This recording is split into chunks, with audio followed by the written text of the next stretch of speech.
This is where the mayor was sleeping the night of the fire, and if his neighbor wouldn't have come out that night, there's no telling what would have happened. Now, planning a wedding has changed from generation to generation, but things like Pinterest make weddings go a lot easier. The Iowa City Council took one more step at their meeting Tuesday night to prevent the city from seeing flooding like it did in 2008. When Title IX was passed, women's teams were coached almost exclusively by females. Today, that number has steadily declined. Though 82% of Pinterest users are women, men are getting in on the action as well, finding the social network entertaining, inspiring, and helpful. Several pages are even dedicated to helping men design their own clothes. In a small town like Lucas, you wouldn't expect crime to happen. But that's what the neighborhood of 250 people is facing. On Friday, an arsonist torched his vacant home, burned it right to the ground, then came back a few hours later and torched a second vacant home. The fire spread to this third home next door, which belongs to the mayor. The mayor's neighbor helped him get out. Woke up around like 2:30 and ran next door and got my neighbor out. This is where the mayor was sleeping the night of the fire, and if his neighbor wouldn't have come out that night, there's no telling what would have happened. No one was hurt, but now neighbors are afraid their homes could be next. Pretty scary. It would definitely open my eye. I tell you what, I was scared the last few nights just to even go to bed because of it. Investigators doubt the arsonist was trying to hurt anyone. It would appear that it was just someone setting fires to set fires. They weren't trying to injure anybody.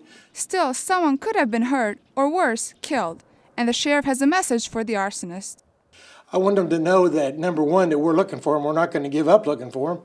And number two, it could have very easily ended up with someone dying.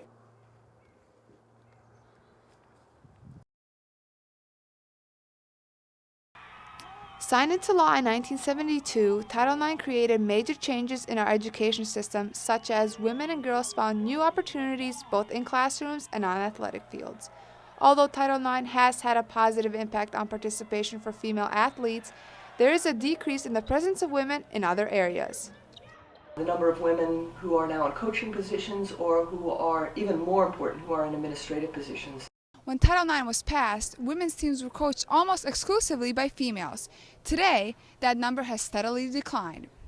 A study done at the University of Iowa shows that the number of female coaches at NCAA schools hit an all-time low of 42.4% in 2006. That number has slightly risen to 42.9% in 2012. Dr. Burrell believes this is due to social trends in our society. It also seems logical, given our ideology of male superiority, particularly in sport, that men would be able to do anything. They'd be able to coach anything. Whereas the idea was that women, it didn't seem logical to people, still doesn't, that women can coach a men's sport. According to NCAA data, 60% of women's teams are now coached by men.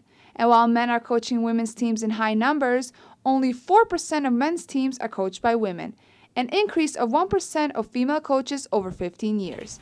Eileen Narcata-Welp, a graduate assistant for health and sports studies at Iowa, has said in her experience that more men have taken on coaching women. I'm not going to say that all men believe that the reason that they coach women is it's easier to get into the game, but I think a majority do believe that. With Title IX's 41st anniversary just around the corner, the future of women's sports is still up in the air. Jovana Simic, Daily Iowan TV Sports.